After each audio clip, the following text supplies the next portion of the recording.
Boom. And welcome back to the Off the Clock Show. You're joined today once again with your hosts, Shawn Gervais from OrbisX and Marty, Mr. Marshall Hill from the Pints and Polishing Podcast, as well as hyperClean Car Care Products. That's right. And what a way to start off the new year, 2023. Here we go. What are we cracking open there, Marty? Cheers, man. I like to drink Corona Premier.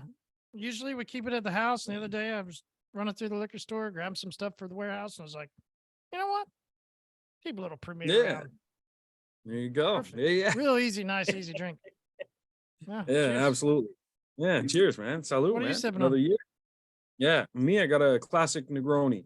So it's I've got some Campari gin, dry gin, so no flavors to it, and then sweet vermouth.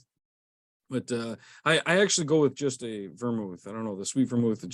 I like the bitterness of it, you know. But yeah, this is classic drink, but it's one of the most easiest that people can fuck up. It's just crazy. It's just 3 ingredients, the exact same ratios, and you're good to go. But some people, they like to, you know, put a little more of this, or they try and put a spin on it. And it's just one of those things. I like the classic, you know. So it's a decent drink though. It's bitter though. I don't know if you like bitter tasting drinks. Some people are here for it. Others no. Yeah. You're like, fuck that.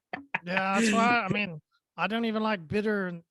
I've never really been a true IPA fan. You know, like I won't even really drink IPAs. I love the Citra IPAs or the new hazy IPAs and stuff like that because the different hops and stuff they use, they're not as bitter. But yeah, like that piney bitterness in a beer or in a drink. Yeah, and I can't ever do. You a sour guy? Like I can't do like sour Skittles or Sour Patch Kids back in the day or anything like that. I've never been able to do that twang either. Yeah, I'm the same way. And my daughter loves anything sour. Like she'll actually eat a lemon just as is. Like it's crazy. And me, I can't do all of that. But once in a while, I get these weird cravings. And so like, you know, Skittles, for example, usually we get the red bag, just the normal one.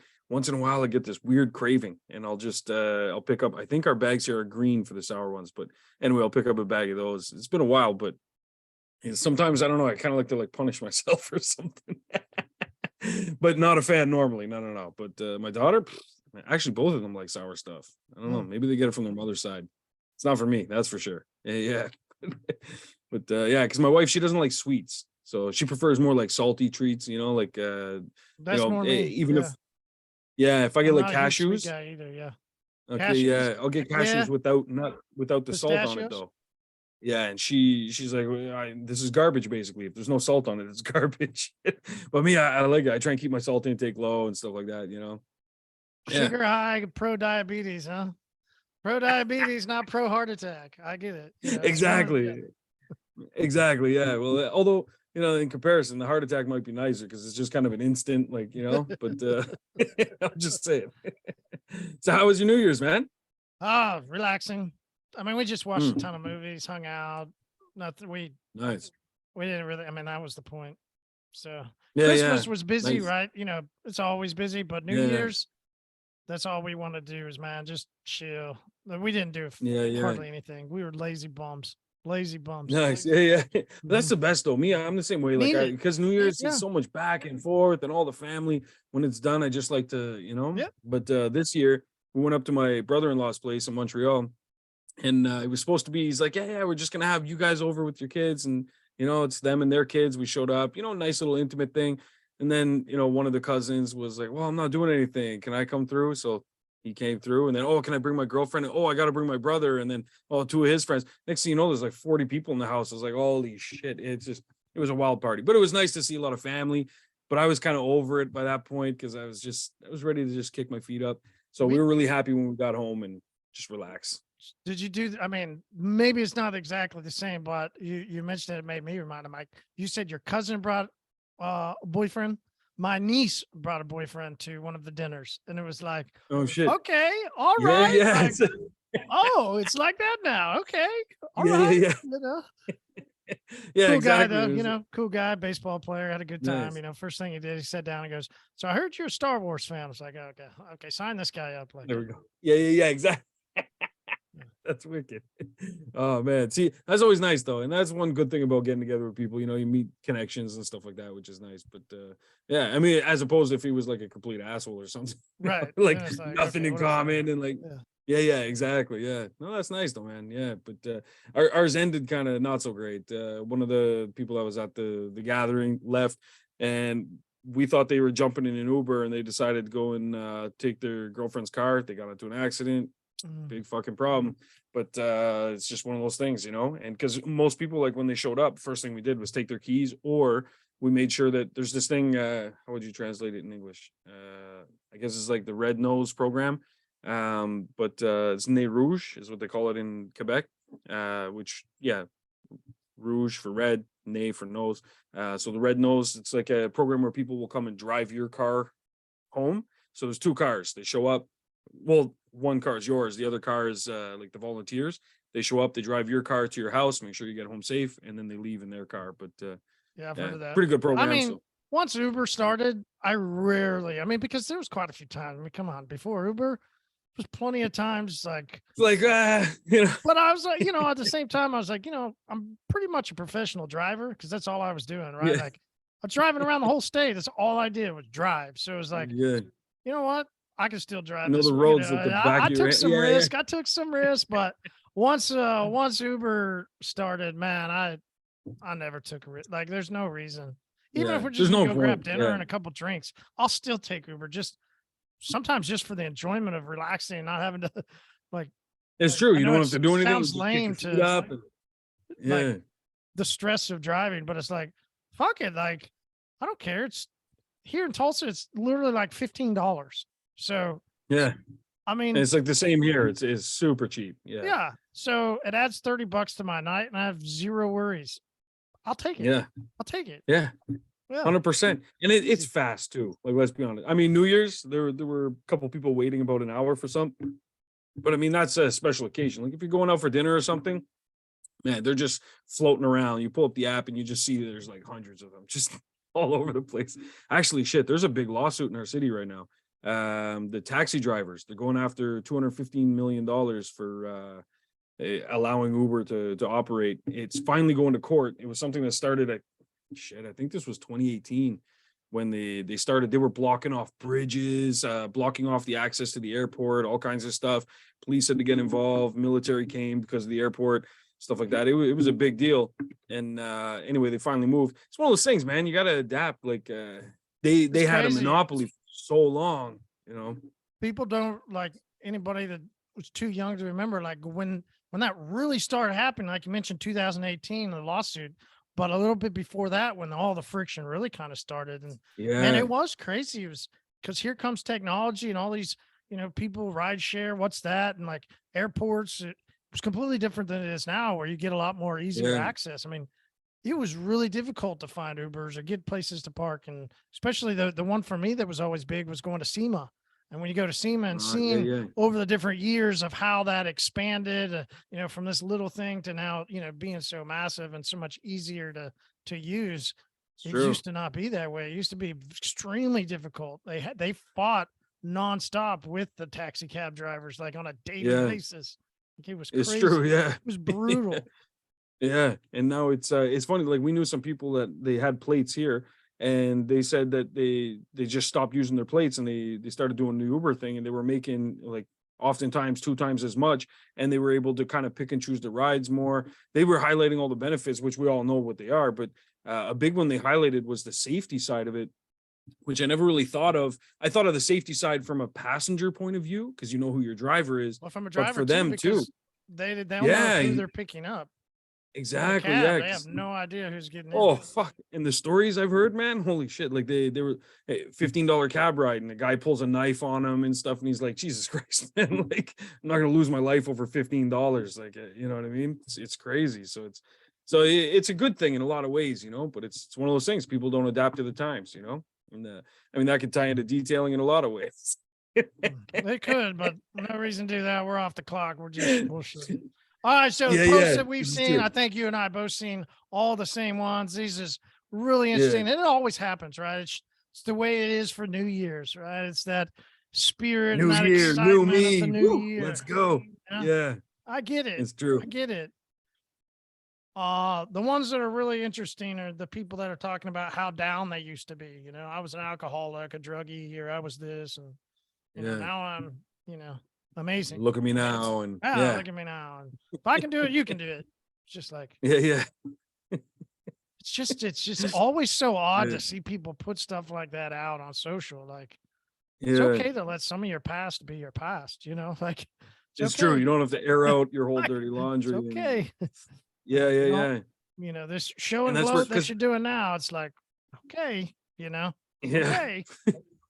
it's true. Like I've seen some good ones that are along the same lines of, like, you know, the past and look where I've come. There was one guy, he's actually a member in the group, and he posted pictures of where he started his detailing, you know, career. It was pretty interesting to see because he actually had the photos. Like, I wish I had taken more photos when I started Auto World and things like that in the beginning. He had pictures of his initial setup when he was doing mobile, and then he had this and that and all different kinds of things. And at one point he was going to work. He was literally like sleeping in his van. Basically that was his like apartment, but also that was his mobile unit. And then now he's just gone through, I think, 3 different shops, and he's opening a second location. But it was amazing to see that side of things. But it wasn't so much a like, oh, look at me, look how awesome I am. What he had posted was the ads that he was running at each of those periods, which I thought was pretty cool because he showed very cool. like, that's a yeah, story. he was like, look how the ads improved. Yeah. Exactly. Yeah. It was so a lot much better than I was a piece of shit. Now I'm awesome. Look at me. Right. Like, exactly. That tells a story, and that should be shared. Absolutely. Yeah, 100%. Yeah. And so that's where it's nice to see that, because I see the same kind of shit. New Year's comes and people post stuff. It's always funny to see like these same guys, you know, like around like August time. It's a completely different, you know, series of posts that they have going out. But every year they get reinvigorated, you know, and then it's it's a cycle, man. I mean, do you ever do New Year? Are you a New Year's resolution kind of person or anything like that? Not really. I'm more of a kind of a daily, not even resolutions. I just set goals. I set targets, things I want to hit. And I'm not so much concerned about time. I focus on seasons. So like I'll give myself a to-do list, and I put like, I need this done by like spring, or I want this done by August or something. But they're more just benchmarks to make sure I'm staying on track, so I can look back and see areas I could improve on. But I'm not really a resolutions type person, because I believe in a balanced lifestyle. When you were a druggie and alcoholic, like everybody else in the industry, apparently. Like last week? Yeah. Yeah. No, because my whole thing is, I always felt like I saw a lot of people that made those kind of resolutions when I was coming up, and they most like my aunts and uncles, and they always just fell flat. You know, they'd go, hey, I used to get a lot of really cheap gym equipment from them, actually, because they, you know, everybody starts off April like, oh yeah. Yeah, exactly. They're like, here comes the 6-pack, you know. And then so anytime you're looking to buy stuff, just follow those kind of trends, and you know, go on Facebook Marketplace. You want a new Bowflex? No problem. Just look around April. But yeah, I always saw that these people, they set these, like, not that they were unattainable goals, but it wasn't a part of them. Like they would just set it because that's what people did. You know, it's like, oh, people set, you know, goals and resolutions and stuff like that at the new year. So it's almost like everybody has to like set something, and then they because there was no follow through, it wasn't a part of like who they really wanted to be, or things they aspired to do. So me, I don't really do the resolutions thing. Never really did. I just kind of, I remember trying a couple times. I remember like young, and then, I just was stupid. Just never got it right. Like, what? Like, it was always too big. It was going to take all year, and I was supposed to do this for, you know, how many times a month. And it was like, I fucked it like everybody else, you know, like it's what it is. Exactly. So I stopped doing that. The thing that I have enjoyed though is maybe about 2012, 13, something like that. I started this, and it was just like a word for the year. You know, something I wanted to think about throughout the year. I like that. Okay. Yeah. Yes. Yeah, we have. Yeah. Something to help kind of define this next period. You know? Yeah. I like those kind of things. Yeah, I can get behind that, because my word for the year is experience. I really want to help people understand the experience of using hyperClean, how it can elevate their car life. Okay. Yeah. I like that, because then you can kind of take that word, for example, put that into practice with your business, and use it to tell stories, of, you know, because I actually like that word a lot, because I focus on the experience at our shop a lot with customers. Ever since I read those Walt Disney books where it's, you know, Be Our Guest and Creating Magic, it's all about the experience. That's because you can differentiate yourself, and then you're no longer competing on price. It's the experience of it. And that translates into so many things: the experience for the customer, the experience for the business, all that kind of stuff, you know? So it's, yeah, I like that experience. Yeah. If I had to choose a word for 2023, I would say it's consistency. That would be mine. Yeah. And because last year mine was growth, and then there were some targets I wanted to hit, and you know, but it's funny. I usually do this around my birthday. I focus on my birthday. I'm like, what do I want to do by my next birthday? You know, that kind of stuff. And so last July I was like, okay, growth. That's what I'm going to focus on. But if I'm going to choose a word for this year, I'd say consistency. Because what I've been doing, whatever the hell it is, has been working in all facets. So I just want more of the same, and then that'll just lead to more building blocks and so on and so forth, right? So yeah, I like that. Yeah, look at that: experience, growth, consistency. These are all magic words here. But magic, you know, magic in a bottle. Speaking of, yeah, exactly. Speaking of posts, I did see a cool one today. I was prepping for the topics for today and stuff, and thinking what we could chat about. And it's funny, a post just popped up without me diving into too many tips. I know I have a problem. Okay, I acknowledge that. You're gonna double tip it. You're gonna double tip it today. My New Year's resolution will be to give less tips. No, that's not gonna happen. But so I saw this post. It was a guy. It was a scene from a movie or something, and the guy was showing some punches. He was showing how to punch properly, and he said, "Hold your hand up," and he said, "I'm gonna punch, and I just need you to move your hand and try not to, like, don't let me hit your hand," basically. And so he said, I'm only getting 3 punches. And so he said, "Okay, you ready?" And he said, "Okay." And so he threw the first 2 really fast. He said, 1, 2, and the guy's moving his hand and he's not getting hit. And he said, See, that was amazing. See how he's dodging those hits? Okay, now I'm going to come with the 3rd one now. Okay, are you ready? And then he went super slow, and the guy didn't even move his hand, and he like kind of caught his hand because it threw him off guard. He was expecting a really fast movement. And he said, "See, that right there, I'm trying to show you that if I hit you with something you're not expecting, number 1, I'm going to hit my target. But number 2 is, it doesn't matter about the speed. Everyone thinks about the speed and this and that. It's the accuracy of making sure that he could find where it was." I thought it was pretty cool. And so anyway, it had me thinking about this year and the targets I want to hit. And I usually dump a ton of targets on my to-do list. It's like, yeah, I want to hit this. And I started to take a look at it. I put some in another category, and I said, those will be if I have, you know, like spare hour or something, I could work on that. But I'm going to really just focus on mastering, you know, half of my to-do list instead, but doing it exceptionally well. And so that's, that's not a tip. That's my outlook for the new year. But if you take it as a tip, hey, you know, if it feels good, but sorry, but so I think you know, along with my consistency for the year, that's going to be it, is consistent results, but making sure that they're very impactful, you know, those kind of things. But yeah, on another note, I've been just putting out fires basically since the new year, which is good, and that's what I'm built for, and that's business. You know what I mean? And so one thing I did want to talk about today was how to handle those kinds of things, because there's always the good that, you know, comes with business, of course, you know, but there's a lot of bad that comes with it too, and it's how you deal with it. And I was reading this thing, and it was talking about the difference between bison and cows.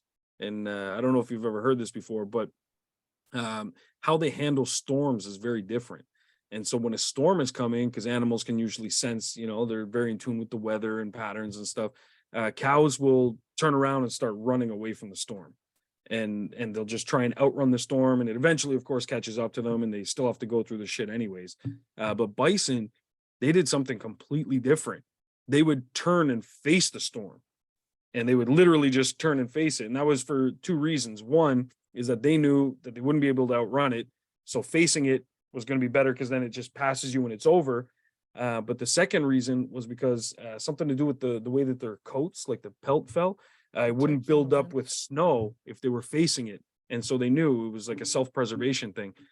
So sometimes running directly into the eye of the storm it can be, more beneficial. You get things dealt with, get them over with, and then you can get right back to running business. So that's going to be a big focus for me this year as well.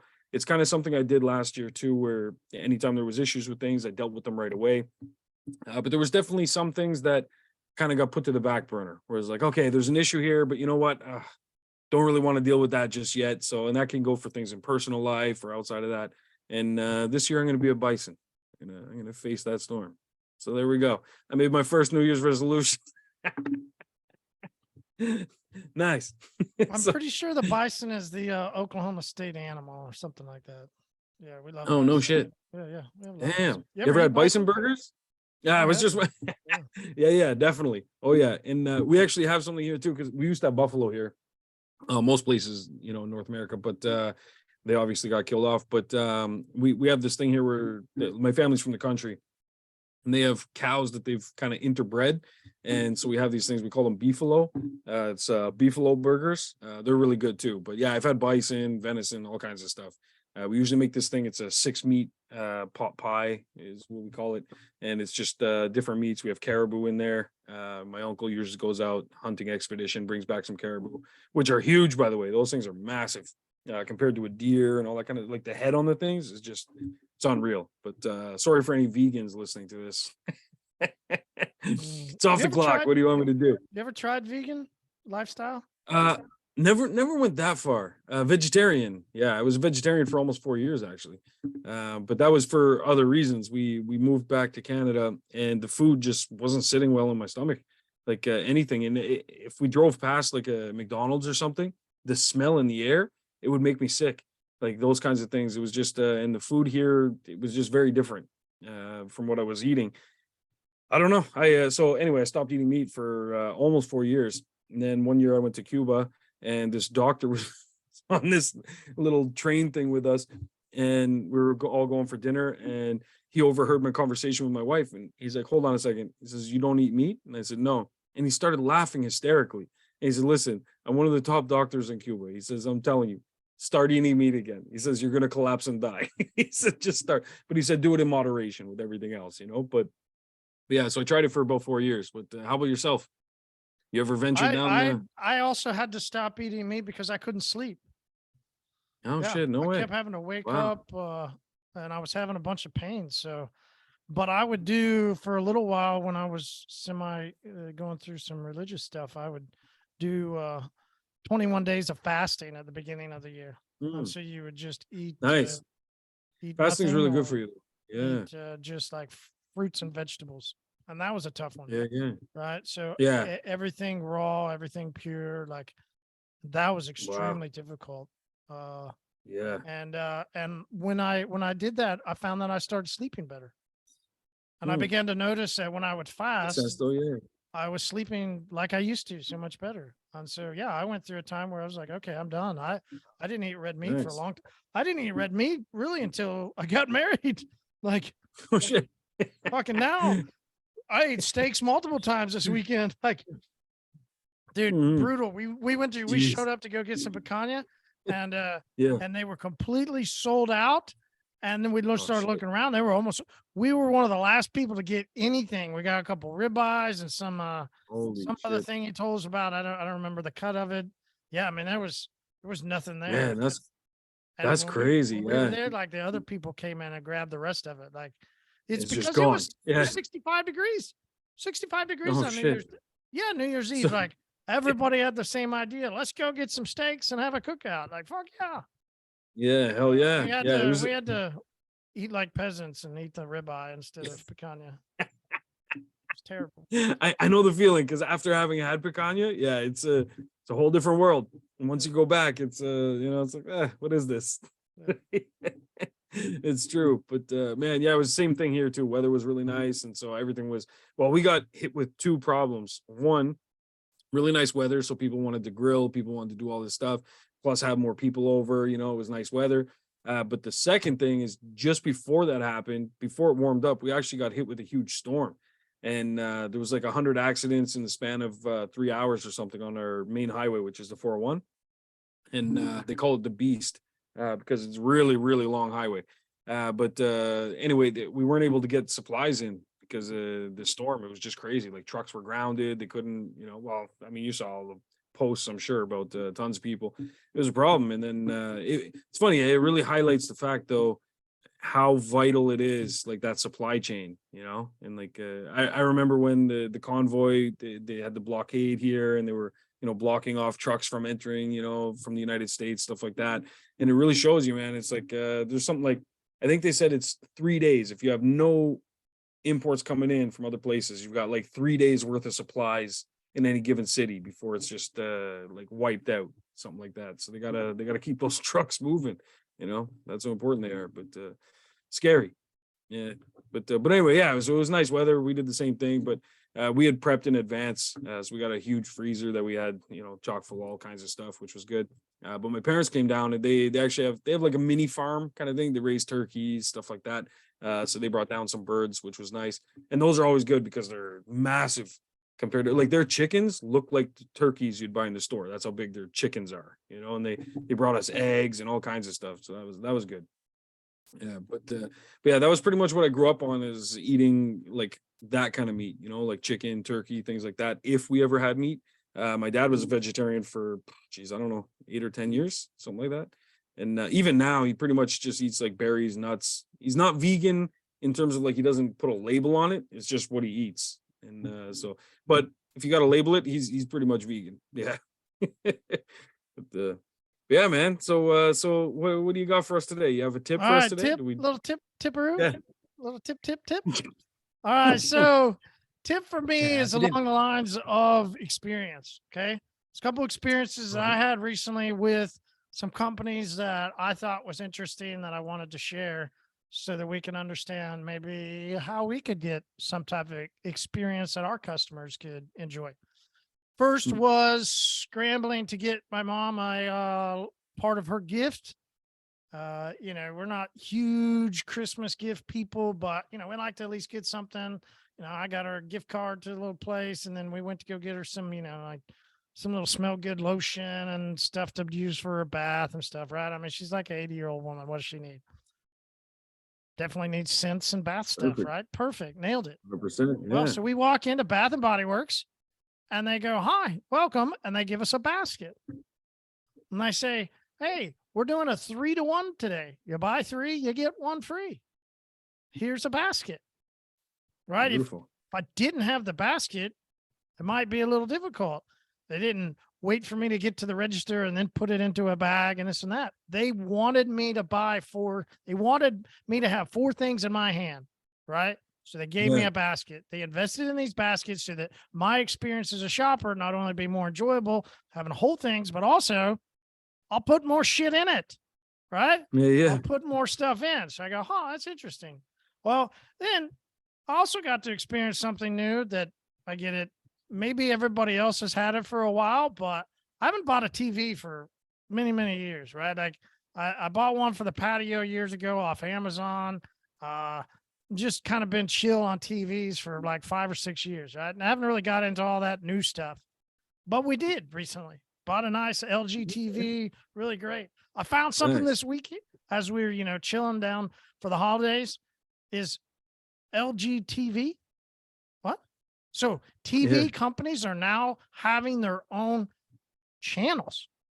And I flipped through stuff of watching some guys snowboard to going out. I mean, it was all different. It's almost like here in America, we'll remember if any of you were old like me, you remember PBS and like that type of broadcasting where it's not really high budget, right? It's a little bit more of that B like B scales type of budget, but still semi decent. We watched a couple different things. I just went, that's a really interesting thing to do. I just never thought I've never watched Sony and had Sony channels. I haven't watched Samsung, but LG has now their own entire channels that you can watch through all kinds of stuff. I go, it's a really interesting thing to do. And it makes sense. It pairs nicely. What did these two companies do to increase my experience? They gave me something I wasn't expecting. Interesting. But it was also to encourage growth in their company. So the experience doesn't necessarily just have to be, I'm the customer just getting something. It's also enveloping me into their business, and it's increasing their business. So to me, the experience and the tip is, the experience should be joint, right? Like, I mean, it shouldn't just be the tip of enjoyment for me, right? Like, well, that little tip should probably feel better for the other one too, right? Like, then maybe we can go a little bit further, right? Gotta be mutually the whole beneficial, experience right? should be enjoyed. Both parties are going to have to give, and both parties are going to take from the experience. So that's in line with what you were saying earlier, man. The hoorah and all these people beating their chest and all that stuff. It is interesting because the overall experience that best benefits both parties is the way to do it. It shouldn't be one-sided. The experience should be joined from both. There should be a give and a take. There should be enjoyment from both sides of it. 100%. Yeah, I like that. Yeah. And it's a funny thing because that whole basket thing, I've always wondered that too. I go in some places, and because I didn't have some way to carry more things out, I've left. And I've told my daughter before, I'm like, if they just gave me a little basket, like, I don't want the whole big cart. If I just had a little basket, I would have picked up 5 things instead of just the one thing I came in there for. And it's that's interesting. It makes your shopping experience better. They end up with, obviously, as a more detailer sales. though, that's going to be really interesting for people to go, well, what does it mean for me? It's a tip, guys. You've got to go now do, and right. Like you've got like we're not running your business for you. Yeah. Right. So now you put on your thinking hat, like good, big little boys, and, go figure it out. But you've got to create some type of experience where you give something to your customer, unexpected, that they weren't expecting. This could be, right, like, hey, we threw, as you like to talk about, right, hey, we threw ceramic coating, we used hyperclean ceramic glass, and we put it on your windshield. Exactly. They weren't expecting that. It didn't It's cost you the what, pillow $2? the pillow chocolate, right? Yeah. Exactly. Pillow chocolate, something that you give has to be generally given it. Those baskets cost money. Developing a whole channel series of television shows cost them money. They do something that nobody else does. What can you do that helps increase your customer's experience? And at the same time, that customer should then be enticed to spend more money with you. So don't do something that's just willy-nilly, right? You're just wasting your money. It should have a purpose to lead you. Will I ever buy a Sony? Will I ever buy a Samsung? Will I ever buy another? It would be pretty dumb, right? I have less value buying another TV because LG gave me so much extra. So it's such a good experience with them. You're not going to be thinking elsewhere. And so it's got to be both sides. Yeah, I agree. And it's funny, without us like crossing tips here, it kind of falls in line with one thing I wanted to talk about, which was having fun. I think that 2023 should be the year of having fun with your business and things not being so formal. And what I mean by that is something that we're implementing at our shop right now. We're actually building this massive thing out of wood. It's going to be a Wheel of Fortune style thing that customers can spin. So we're doing that plus a little tray. They're going to have bean bags. So when they show up for their appointment and they're checking in and they're going through that process, what we realize is that there's a brief moment where we're asking them mundane questions about their vehicle or this and that and silly things. And so we were like, okay, let's try and find a way to make this fun so we keep the energy up and they're happy. And what they're going to get a chance to do is one of two. They can either spin this big Wheel of Fortune and it's going to go around and then land on something. Ultimately, it's a way for us to make selling, the upsells fun for our staff, but also more engaging for the customer and stuff like that. And then what a great way they're going to see on this big wheel, glass coating, sun strip window tint, all these different things. Those are things that we're selling, but they have a potential to get 50% off a glass coating or something like that just by spinning this wheel. So it makes it fun. And then they can even get, 10% off their appointment or something like that. So they spin this. And then the other one is the bean bags.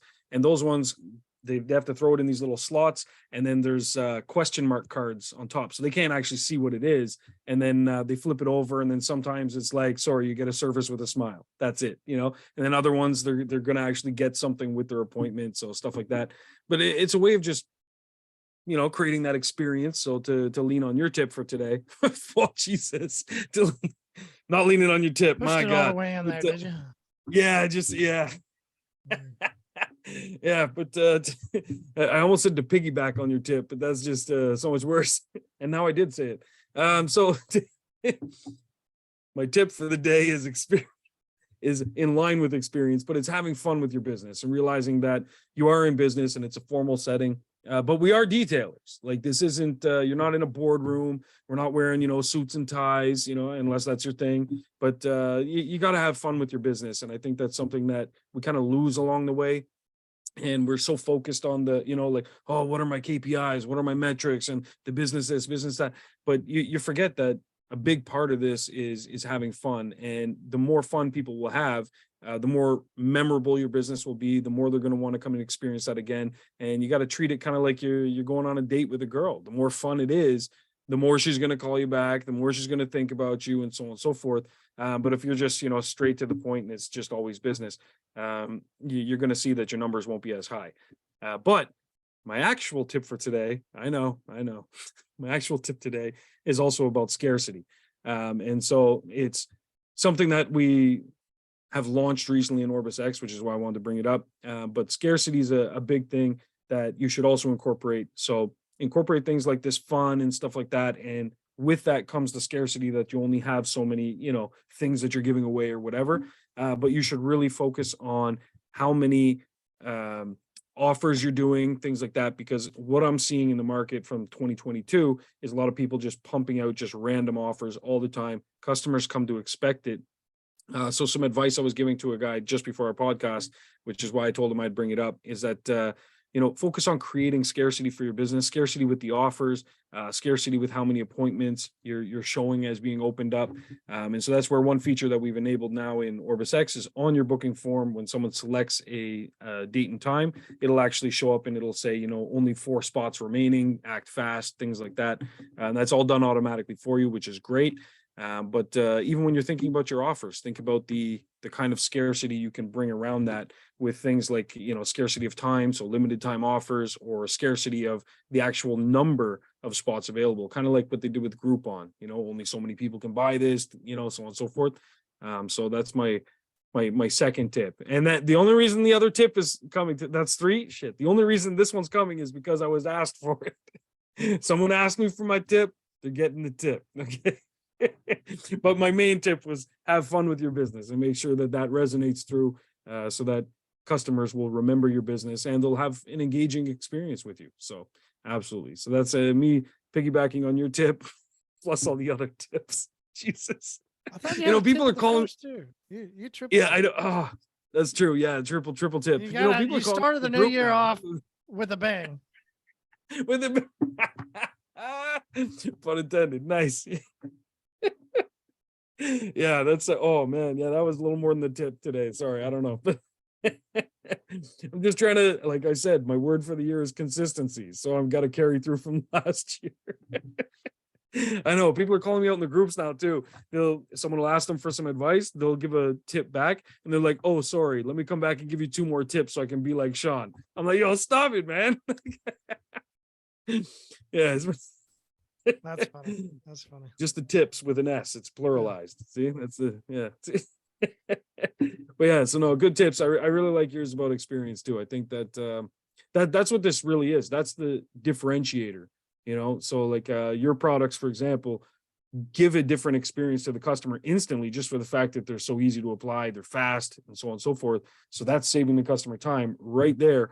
All of these little differentiators in someone's business become part of their experience, right? And so if something's fast, generates the results, if they can find ways to make it fun to actually, like purchase the product or interact with the business, so on and so forth, then that's all part of it, right? So yeah, absolutely.